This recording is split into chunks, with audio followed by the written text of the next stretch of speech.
Hello and welcome back to ADHD Girls podcast with me, Claire. Me, Laura. So we are currently sitting in, it feels like a tornado or something. We're in a McDonald's car park because also we try and come together to record these sessions. The car is about to take off. It's very, very windy here. Yeah, windy. The car's rocking, not for any reason other than the wind. Stuff flying everywhere. I mean, we've got out of the car and loads of things flew out the car. We don't know. Yeah, we're nearly we us can't as well. see what is coming out because it's quite dark. We'll have a look later with the torch. But yeah, it's interesting. And then as we pulled up, this looks like the worst drug deal ever. I feel like we just got out of one car straight into another. If anyone's watching us, they're going to go, "What is going on over there?" Yeah. Not much. No, not a lot. Just eating and talking. Yeah. Oh dear. So today we're going to talk about something that I feel a lot of ADHD people, or people in general, struggle with, but I think people with ADHD or autism struggle a bit more, and that is money. I know. This is going to be very emotional for me because I struggle with money a lot. But first, we're going to talk about how ADHD showed up for us this week.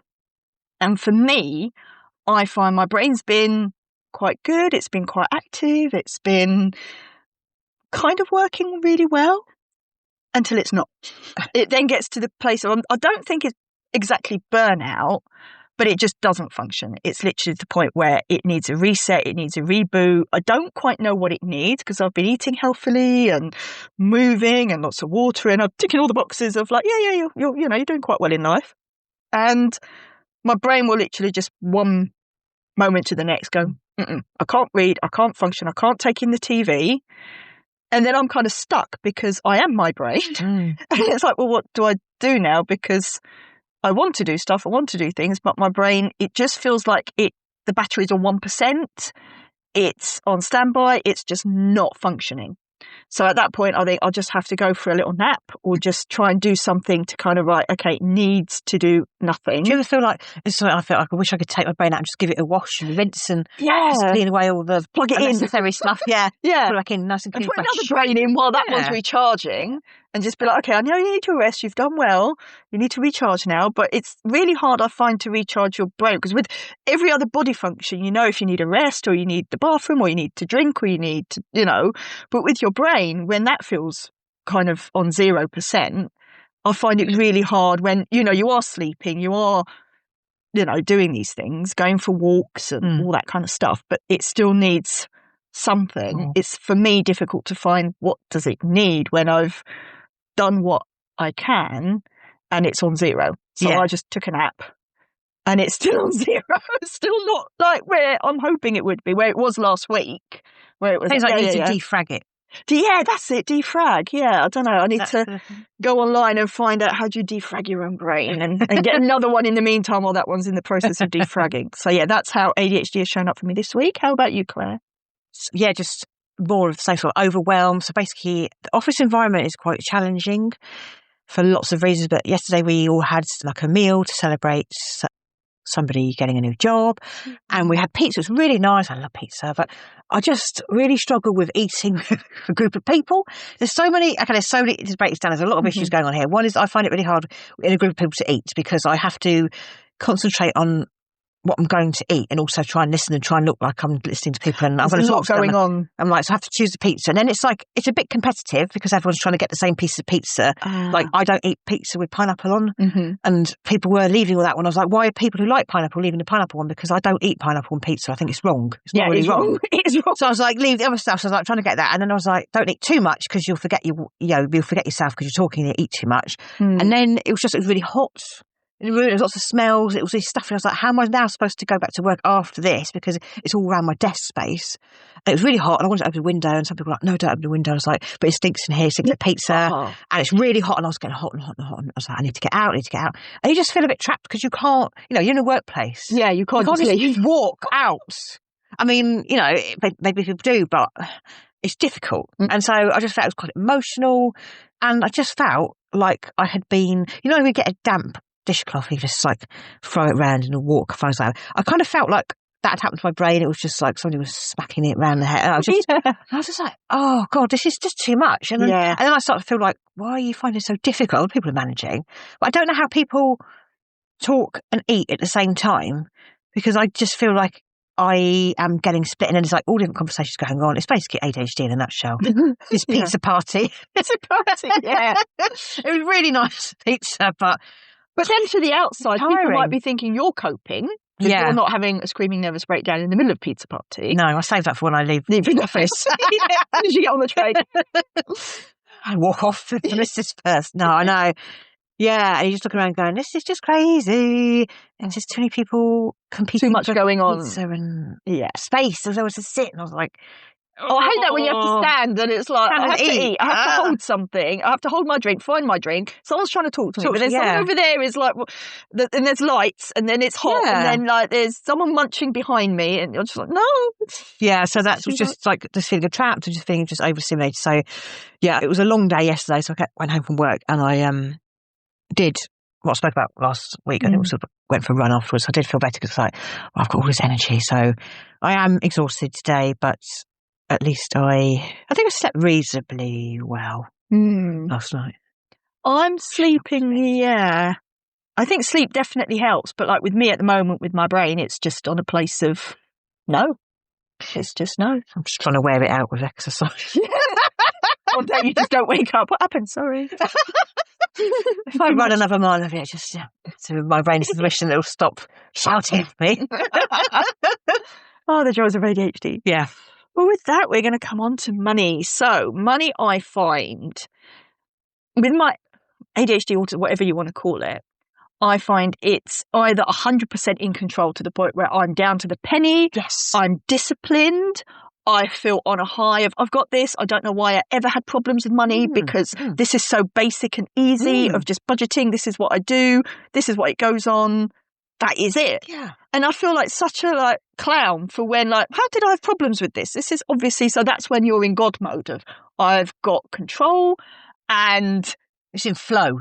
Yes. Everything's flowing and it's working, and I'm able to make good choices and good decisions on this is what I need, because sometimes, when you look through even when I get my grocery shop, and I'll be like, I'm very strict on don't need that, don't need that, don't need that. This is all I need and that is that. But then it goes the complete other side of unraveling where I'm like, well, I need that. Well, I need that. Well, I need that. I need that. And I know, even when I'm doing it, I know it's that comfort buy. Yeah. But I need that comfort buy. It's very familiar to me what you're saying. I have apps for budgeting and they were working. One of them in particular is called YNAB. You need a budget, and it was working so well. And it, you have to give every dollar a job, a pound, whatever currency you're in, and everything is allocated for. And then it just went wrong one month. And then it's just gone really wrong. Really, really bad. And this is a pattern that I have where it's either working very, very well, very efficiently, and I'm very able to say that's not necessary, don't know. But don't you find if you're under load, you're under strain, you're looking to spend money on the things that are going to give you that joy. You're looking for that buy of joy. And this is what I'm having with my daughter as well, because after school she has at the moment they're fundraising, and this is where we have to buy cake or whatever, cupcakes, and then give it to the class teacher. And at the end of the day, they put this out, and then my daughter wants to buy this crap back. And I'm looking at her going, I've just spent money on that. You now want me to buy it again? Like, no, we can buy something else. You're not buying cupcakes I've just bought this morning that I've spent money on, and then now I have to buy them again. And this is how I feel is an analogy of my life. I'm just doing these things of if you say this out loud, but my daughter's like, but I want the cupcake because that's why we bought them, because we want these cupcakes. I'm like, but I've just spent money on the cupcakes and now you want me to buy them again? Like, no, this is madness. And I'm like, this is my life. This is what I do. I know I don't need this, but that comfort or that joy of buying something, and then I know it's short-lived because I know in the past when I've bought, I've seen a top or trousers or whatever item it is, the item doesn't matter, and it doesn't matter how much it costs, but oh God, if I buy that, I'm going to feel happier, and then I'm going to wear it and feel good, or whatever you tell yourself, and that is so short-lived, and you know that, and I know that I know there's going to be another top next month or next week or tomorrow that I'm going to go, oh my God, that is so nice. And if I wear it, I'll feel good and it'll give me the boost I need and blah, blah, blah. And again, it's short-lived because it's that cycle. And I'm trying desperately to get out of it. But I think when your mind is in that zone of I need comfort or I need... Yeah, it goes from a very kind of, what's it called? What's the word?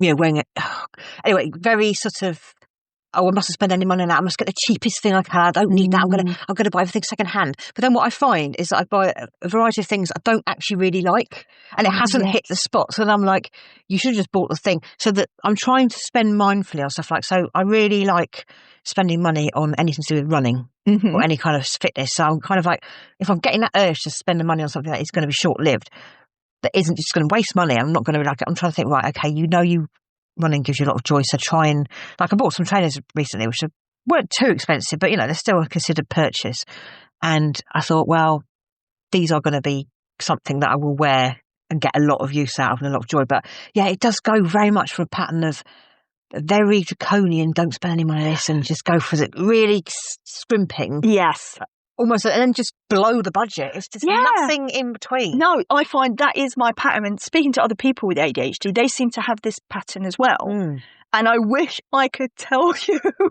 a magic wand of what. And I think the biggest thing is now you're aware of it. Because I think before I would just be head in the sand, I just want to buy it and not think about it. Well, now I'm aware it's a short-lived purchase, but it's so hard to not pull that trigger on that purchase and go, I really don't need this. No, I can. It's almost letting that swell pass of, I know this will pass because I know in 2 weeks' time I'm going to look at this top and think, oh, it's not. Oh, the other thing actually I have done is when I've got like 1,000 tabs open on my phone. It's got the angry face at the top. It doesn't have a number anymore. It just has an angry face. And on there, I will literally, if I want something, I go, okay, I'm going to look at something else and I'm going to keep the page and come back to it. Yes. And I do have to say, sometimes it works, sometimes it doesn't. Because sometimes, depending on what it is, I'll go, no, I do need that. Yeah. While other times, I've actually come back to something and go, oh, actually, I'm not that fussed with it. I find it really annoying when all these tabs there mocking you. Like, really wanted to buy this new pair of like running leggings. I don't need another pair, but I like the colour. Yeah. But the colour perfect. And I used to tell myself, if I have this, my life will be better.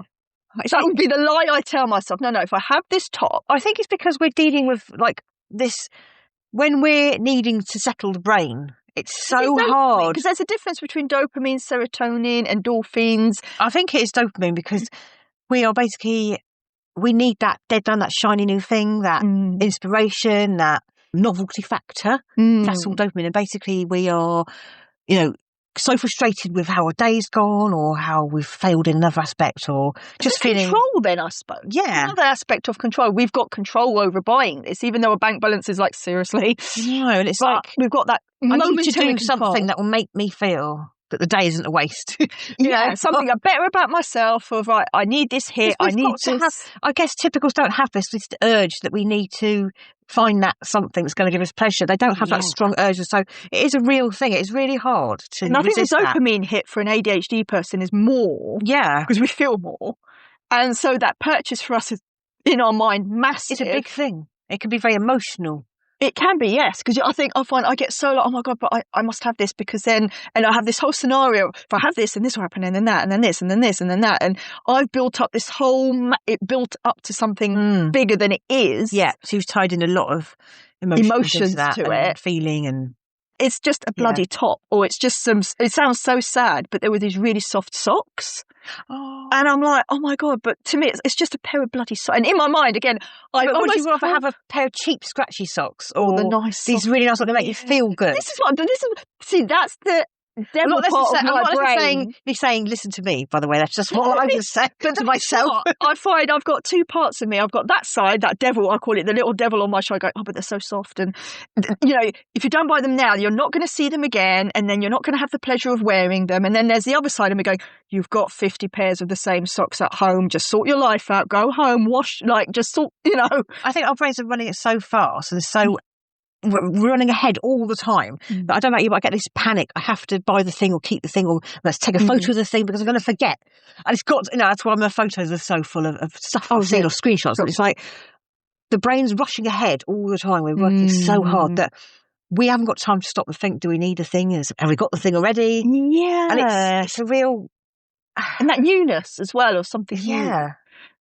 And it's dangerous. It really is dangerous because I think it can then put you into place. So, I mean, I've got so many clothes where I'm sorting them out and hopefully doing car boot sales in the summer, where I look at stuff and I think, I remember I was like, oh my God, I have to wear this, is my favourite top. And now it's like, oh, it doesn't matter. Like, I would just want to get rid of it for The other thing is with clothing, as you know, you're saying, is that I find my size fluctuates so much that something I thought I've loved, and it's like, sadly, it's no longer that I can wear.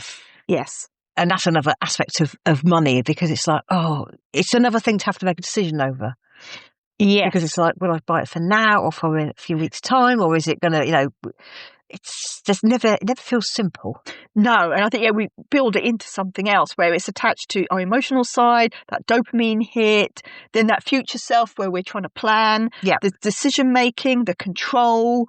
And I think all of these light up our brain, and it becomes something where someone might go out and just go, oh, I just like those shoes, oh, I'll buy them, and that's it. Can you explain to me how I went to the shop a couple of weeks ago and I wanted to buy a dark green jacket in the same style as the jacket I already have. Okay. And it was on offer. Oh, right. I tried it on the shop and I went, oh, that size is a little bit too big. I'll go for the size down. Tried it on. I was with a friend. She said it fitted. I felt it fitted. It looked like it fitted. I got it home. It didn't fit. And then I had to go through the whole process of returning it. Oh, no. And I'm like, how the hell? What happened then for me to say that it fitted and it felt great and I got it home, it wasn't right? I don't know what happened there, but it was perfect. Half an hour later, I was like, it wasn't perfect. I don't know. What on earth was that about? What happened to you between those half an hour?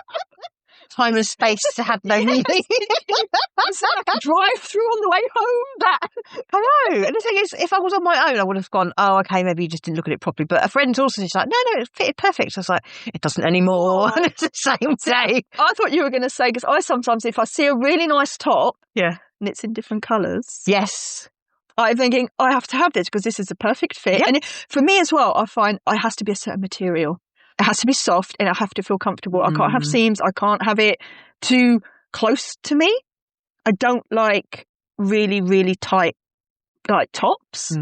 And when I find a top where it hits all my, it's soft, it fits nicely. This is it. And I'll sometimes get it, if it's a nice colour, I will get the same one in the same colour. Yeah. Because I'm like, God forbid it bobbles or something happens. This is it. And it's quite, again, it's that thing of like, I need to have the thing because I'm just trying to save future me from having to go shopping for it again. Yes. I'm trying to save myself, so I'm going to buy loads of it, but then it doesn't always work. Well, no. And I'll be like, well, why have you got this in? I'm like, because I like it. But then the icing on the cake is I rarely wear it because I don't want to ruin it. Oh. So I've got this lovely top. And I love it. I say it's just a basic top, but for me, it's comfortable, it's nice, and it fits well. And I've got it in the same cream colour, and I've got two of those because it's right, it's a really nice colour. It goes well with what I've got, and I feel nice in it. And then it'll just be in my drawer because I'll be thinking, I don't want to wear it because I don't want to ruin it. Also, I don't want to wear it because it might not be. I bought some jeans very similar to these, but different colours in the sale. These fit well. I'm thinking, I don't want to wear them because my memory of them when I tried them on was great and I felt amazing. And I'm scared that when I try them on again, they won't feel like that and they'll feel shit. Yeah. And then you're like, but why am I doing this to myself? Why am I doing this to myself? I was so happy this when is I all bought going them. on. Nothing's actually happened. This is all in our mind. I know. This is crazy. And this is with the ADHD of I will sit there and someone will go, oh, she's just not talking. Well, I think in my mind, I've gone over 50,000 scenarios. I've upset myself 3 times. I've fallen out with myself 6 times. And it's all in my mind. Nothing's actually happened. So we are attaching so many emotions and meaning to things. Yeah. That's what's exhausting. Yeah, that's the exhausting part of going for a top or just looking at a top. I've fallen out with myself. I've gone bankrupt. I've done all these stupid things and make all these decisions, but I'm just sat there scrolling on my phone. So someone from the outside would just be like, oh, she's just staring at a screen for 15 minutes. Is she all right? She's zoned out. Well, I'm had 3 nervous breakdowns just looking at the top. That thing of revisiting something that you love so much and then being worried about it not living up to those standards. Yeah. It's what the hell? What is wrong with us? I don't know what's going on there, but we just need to go painful. to a little padded room and we're done with it. Just stay there rocking in the corner. Well, my bank balance is seriously, again. Yeah. And I think money is let's be honest, a lot of people, you need it. I know everyone's there's so many different analogies around it, but you do need it to live in this world unless you are somewhere on a farm when you're completely self-sufficient, you do need it. And I think it's just, for me, being honest with myself with all these things and not not feeling shame, but just going, you know, this is how I am. I just need to talk to myself and be honest and just say, look, this is a problem. A lot of people have this problem. And I think, as you say, admitting it is half the battle. Yeah. And I feel a lot more like now I can recognise when I see something and go, oh, my life would be so much better if I have it. And then just go, wait a minute, I've had this pattern. Okay, I'm going to keep I'm going to keep that page, but go to another page. Yeah. And try and do different things of like, unless it's food, it's not necessary. Yeah. You know, or fuel in the car, which has gone mental. So that's another that's another thing. But yeah, I think it's just recognising it and just trying to almost distract yourself from it. If it is just a purchase where you know this is going to just be for my dopamine. Yeah. One thing that I kind of rely on if I need to spend a bit of money and I've got that irresistible urge to spend money is I try and buy like nail polish, a different colour that I like. Oh yeah, so it's a small purchase. It's a small purchase, but it's enough to give that hit, and it's nice to change up your nail colour. Yeah, maybe look at small things and see like what's the smallest thing that can bring me happiness right now, and just get that hit. Definitely. Because it's realistic, you know, we are going to spend money. It's realistic, you want to spend that money. Don't deprive yourself, but try and find something that's a bit smaller value. Or even charity shops sometimes. Like going around there where you think, oh, that's actually quite nice. So 50p, yeah, all right. And you've come away where you're like, yeah, I've won. You know, like you've got that hit and it's cheap and cheerful. So yeah. We've now come to our no shame zone where we share things where in the past we'd feel shame or regret or really like it really affect us. Well, now we share that and hopefully someone else will go, oh, okay, I have that, and it's not the end of the world. For me, it's on the subject of money. We're in the UK and there's an app called Vinted. I think it might be anywhere in the world, but I know in the UK it's Vinted, and it's basically like eBay, but it's just for clothes. You can get other bits, but it's quite addictive where you're scrolling through and go, oh, that's nice. And, you know, you send offers. And I've recently bought some really, really nice trainers. And in the shop, they're 160 quid. And obviously, I haven't got that. But on Vinted, they were a lot less, pretty much brand new, in my size, which I was like, and it's a colour I like. So I just was like, okay, I sent an offer. They accepted it. And I've got these really nice trainers that are super comfortable. And I saved amazing money, got my dopamine hit, and I'm able to now, you know, walking, it's like, oh, these are like putting your feet into clouds. They're just so nice. So that was my kind of no shame zone of like, before I do, you know, scroll and be like, oh God. But it's, you know, it is good when you save a lot of money and you actually get something you use. Yeah. Because I find in the past, sometimes I would buy stuff and not use it. Well, this one, it was like, no, I need this, and I bought it, and it is something I'm going to use. So, what about you, Claire? Well, similar to you about the Vinted, but I went slightly different angle because I was buying quite a lot of Vinted, and it just wasn't working out. Was it? Yeah, I was buying stuff, but I just wasn't looking at it carefully enough and buying it. It wasn't right, it was wrong size, or it was holes in it, and I was feeling bad. I was feeling a bit, you know, bad on myself. I was like, why do you keep buying this stuff? And it's like, you know, I've realised that now. It's like, okay, be a bit more mindful when you buy. Just because it's cheap, just because it's like a pair of boots that you would have paid over £100 for and they're for 30 doesn't mean you need to buy them. So I think it's just basically saying you've tried it. You know, you do get some really good bargains. I have had similar to your trainer thing. You know, it's amazing when you get something so cheap and it's something you really want. It's useful, but realising that at the moment I'm going through a stage where a lot of it isn't that useful. I've got to take a lot of it to charity shop. And so, just basically no shame around that and say, well, you know, it's okay, you tried it. You've solved it because you're going to take it to a charity shop. So it's solved that. Yeah, someone's going to get it. Because I find it's worse when it's just sitting in your room and you're looking at it exactly. What was I doing? Why have I bought that? I have trouble enough getting dressed in the morning to go to work, and I put on a cardigan yesterday to go to work, and it was just all wrong. It was all misshapen and all. I thought, I can't wear that to work. So the vet says, I've noticed it, I've put it down, it's going to go tomorrow. It will go tomorrow. You asked me, check with me tomorrow. I have to take it to charity. We're going to check with Claire and see. Yeah, it's not going to go in the back of the car and sit in the boot for months. It's nothing like that. No, it's going. It will go. Oh, that's good. At least you're in control. Yeah. That's a good thing, right? So thank you for joining us, and we will catch you next time. We'll see you next time. Bye.